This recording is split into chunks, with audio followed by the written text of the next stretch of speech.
नमस्कार. न्यूज डंकामध्ये मी महेश विचारे आपल्या सगळ्यांचं मनपूर्वक स्वागत करतो. मित्रांनो, आज जो आम्ही व्हिडिओ बनवतो आहे त्या दिवशी तारीख आहे 29 ऑक्टोबर आणि हा निवडणुकीचे अर्ज भरण्याचा शेवटचा दिवस आहे.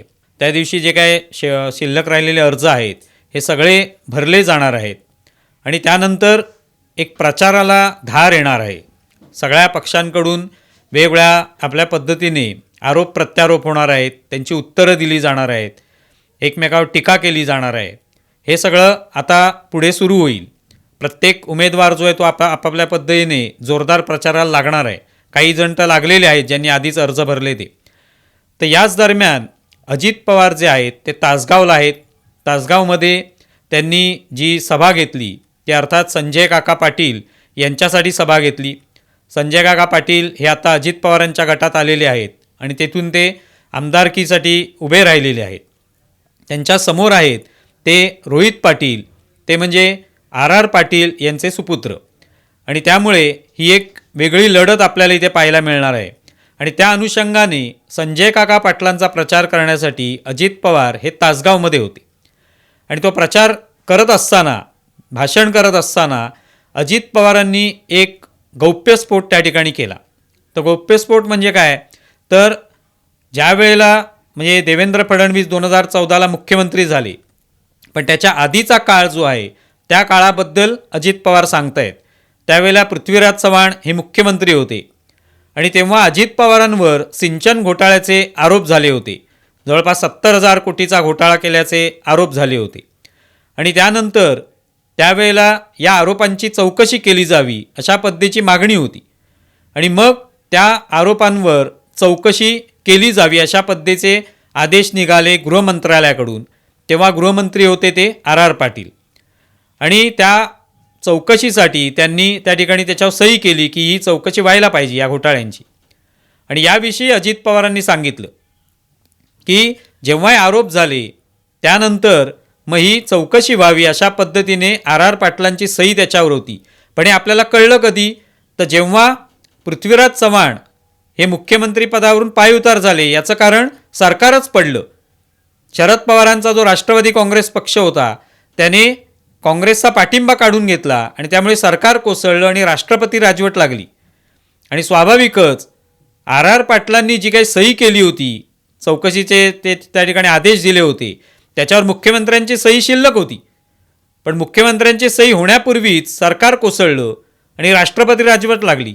पुढे निवडणुका झाल्या, मुख्यमंत्री बनले ते देवेंद्र फडणवीस आणि त्यांच्याकडेही फाईल आली.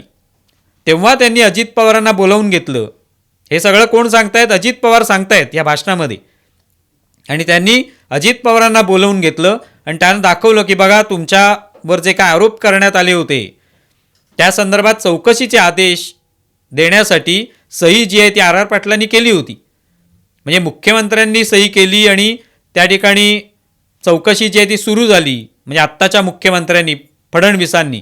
असं झालेलं नाही, यापूर्वीच तुमच्याच पक्षातल्या गृहमंत्र्यांनी त्याच्यावर सही केलेली आहे. हे सगळं दाखवल्यानंतर आपल्याला धक्का बसला की आपल्याच एका सहकार्याने आपला केसाने गळा कापला. अशा पद्धतीचे उद्गार जे आहेत ते अजित पवारांनी काढले. झालं, माझी वाटच लागली आणि त्याच्यातनं ती एक फाईल तयार झाली आणि ती फाईल गृह खात्याकडे जाते. ह्यांनी त्या फाईलीवर अजित पवारांची ओपन इन्क्वायरी करावी म्हणून सही केली. केसाने गाळा कापायचे धंदेच राव. आणि मला हेही माहीत नव्हतं. नंतर राष्ट्रपती राजवट आली. आपण पृथ्वीराज बाबाचा पाठिंबा घेतला काढून, सरकार गेलं, राष्ट्रपती राजवट. त्यावेळेसचे राज्यपाल म्हणले ही फाईलवर मी सही करणार नाही, निवडून आलेला मुख्यमंत्री करेल, लोकशाही आहे, मी असं काही कुणाला हे करणार नाही. निवडून आले आपले देवेंद्र फडणवीसचं सरकार आणि देवेंद्रनी सही केली आणि मला नंतर सांगितलं या इकडं, मला घरी बोलवलं. म्हणले हो का, ही सही मुख्यमंत्र्याच्या करता राहिली होती, तुमच्या आबानी तुमची इन्क्वायरी ओपन करण्याच्या करता सही केली की नाही, आणि खरंच त्याची सही होती. आता हे सगळं एक मोठा गौप्यस्फोट आहे. याच्यामुळे अर्थातच राष्ट्रवादी काँग्रेसचे दोन्ही जे गट आहेत, अजित पवार गट असो किंवा शरद पवारांचा गट असो, यांच्यामध्ये आता एक संघर्ष निर्माण होणार आहे. एकमेकावर आरोप प्रत्यारोप होणार आहेत आणि ते सुरू पण झालेले आहेत. तासगावमध्ये सुद्धा जे रोहित पाटील आहेत, आर आर पाटलांचे पुत्र, त्यांच्याकडून सुद्धा त्यांच्या कार्यकर्ते समर्थक यांच्याकडून आता आरोप व्हायला लागलेले आहेत की कशा पद्धतीने आर आर पाटलांवर हे खापर फोडण्यात येते वगैरे. त्याशिवाय अजित पवारांनी आत्ताचा विषय का उपस्थित केला, इतकी वर्ष त्यांनी का हा विषय जो आहे तो काढला नाही, या विषयाला का वाचा फोडली नाही, असाही प्रश्न अनेक जण विचारू लागलेले आहेत. या सगळ्या पार्श्वभूमीवर आर आर पाटील यांची कारकीर्द काय राहिलेली आहे याविषयी थोडं जर आपण मागे वळून पाहिलं तर आर आर पाटील जे आहेत अत्यंत म्हणजे अशा कुटुंबातून आलेले आहेत, त्यांचा कोणताही राजकीय त्यांना कोणता वारसा नव्हता, कोणत्याही प्रकारची अशी पार्श्वभूमी नव्हती की त्यांना थेट येऊन असं काहीतरी मोठं मंत्रिपद मिळेल. तर अत्यंत गरीब कुटुंबातून येऊनसुद्धा त्यांना राष्ट्रवादी काँग्रेसमध्ये जेव्हा 99मध्ये या सगळ्यांना मंत्रिपद मिळाली, अजित पवार असो, जयंत पाटील असो किंवा आर आर पाटील असो, ही सगळी नवीन फळी जी होती त्यांनाही मंत्रिपद मिळाली. आणि त्याच्यामध्ये आर आर पाटील असे होते ज्यांची कोणती राजकीय पार्श्वभूमी नव्हती, पण तरी देखील त्यांना मोठी मोठी पदं पक्षामध्ये मिळाली. अर्थात त्यांच्याकडे जी गुणवत्ता होती त्याच्यामुळेच ती मिळाली असणार. त्यामुळे ते प्रदेशाध्यक्ष झाले, गृहमंत्री झाले, उपमुख्यमंत्री झाले, अशी महत्त्वाची पदं, मंत्रीसुद्धा ते होते. तर ही सगळी पदं जी आहेत ती शरद पवारांनी त्यांना दिलेली आहेत. आणि याचं कारण की त्यांचा असलेला एकतर ते निष्ठावान आणि प्रामाणिक नेतृत्व जे आहे, कार्यकर्ता, नेता म्हणून त्यांच्याकडे पाहिलं जात होतं, त्यांची एक ओळख होती. आणि स्वाभाविकच आपल्या पक्षामधला एक जेव्हा असा चेहरा असतो की जो प्रामाणिक असतो, ज्याच्यावर कोणत्याही प्रकारचे आरोप कधी होत नाहीत, कोणी करत नाही, सगळ्यांशी त्यांची चांगली मैत्री असते विविध पक्षातल्या लोकांशी, मग ते विरोधी पक्षातले असो, स्वतःच्या पक्षातले असो, तर अशी जी व्यक्ती असते त्याच्यावर जास्त भरोसा ठेवला जातो, त्याला नेहमी पुढे ठेवलं जातं, जेणेकरून आपल्या पक्षाचा तो एक चेहरा बनतो. तर ती संधी आर आर पाटलांना नेहमी मिळाली. पक्षामध्ये जयंत पाटील होते किंवा अजित पवार स्वतः होते, पण त्यापेक्षाही मोठी पदं जी आहेत ती आर आर पाटलांना मिळाली. म्हणजे स्वाभाविकच ही सगळी पदं कोणी दिलेली आहेत, ते शरद पवारांनी त्यांना दिली.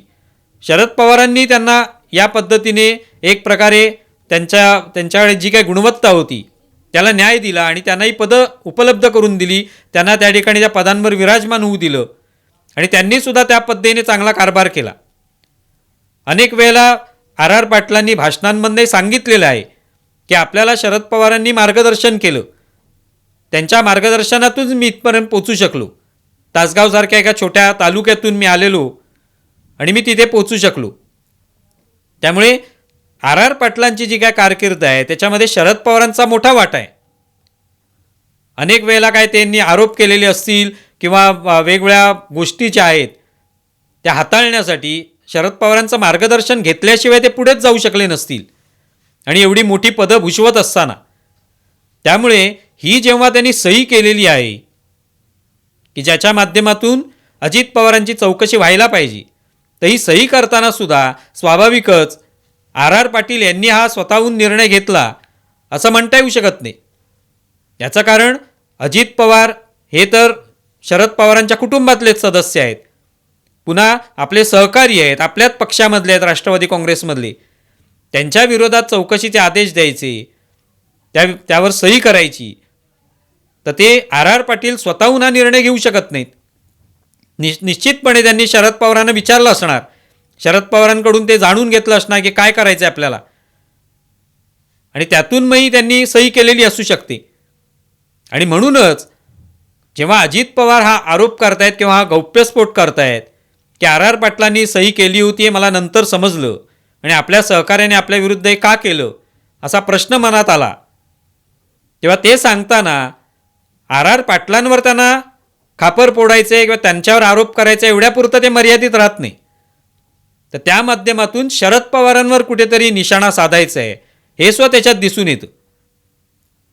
कारण आत्तापर्यंत आपण पाहिलं जेव्हा अजित पवार वेगळे झाले शरद पवारांपासून, तेव्हा आपल्यावर कसा अन्याय झाला पक्षामध्ये, आपल्याला कसं नेहमी दुय्यम स्थान दिलं. शरद पवारांनी एवढं वय होऊन सुद्धा आता पुरे झालं, आता थांबलं पाहिजे आणि नव्या नेतृत्वाला संधी दिली पाहिजे हे अजित पवारांनी वारंवार सांगितलं. अनेक गोष्टी त्यांनी समजावून सांगितल्या की कसं आपल्याला शरद पवारांच्या नेतृत्वाखाली सतत दबून राहायला लागलं, उपमुख्यमंत्री पदच मिळालं, मुख्यमंत्री पदाची संधी असतानाही ते कधी मिळू शकलं नाही, नाकारलं गेलं, हे त्यांनी वारंवार सांगितलं. त्यातलाच एक भाग म्हणजे आता हा नवा गौप्यस्फोट आहे. पण प्रश्न हाच निर्माण होतो की अजित पवारांनी आत्ताच ते विधान का केलेलं आहे. ते कदाचित आधी केलं असतं तर त्याचाही कदाचित त्यांना फायदा झाला असता, कदाचित आणखी थोडंसं त्यांच्या ह्या बंडाला बळ मिळू शकलं असतं असं आपण म्हणू शकतो. पण आत्ता मात्र गौप्यस्फोट झाला आहे. आता त्याचे परिणाम काय होतात, स्वतः शरद पवार याच्यावर काय बोलतायत, काय त्याच्याबद्दलचं स्पष्टीकरण देत आहेत, आणि एकूणच या दोन्ही पवार गटामध्ये कशा पद्धतीचा संघर्ष पाहायला मिळतो, कशा पद्धतीचे आरोप प्रत्यारोप होत आहेत, हे येत्या काळात पाहायला मिळेल. पण हे केवळ आर आर पाटलांवर खापर फोडणं नसून शरद पवारांना याच्यात निशाणा साधणं शरद पवारांवर, हेच त्याच्यामागचं कारण आहे, हे मात्र म्हणावं असं वाटतं. तुम्हाला या संदर्भात काय वाटतंय जरूर कळवा. आमचा व्हिडिओ जास्तीत जास्त लाईक करा, शेअर करा आणि आमचं यूट्यूब चॅनल सबस्क्राईब करा. धन्यवाद. आमचा व्हिडिओ जास्तीत जास्त लाईक करा, शेअर करा आणि आमचं यूट्यूब चॅनल सबस्क्राईब करा. धन्यवाद.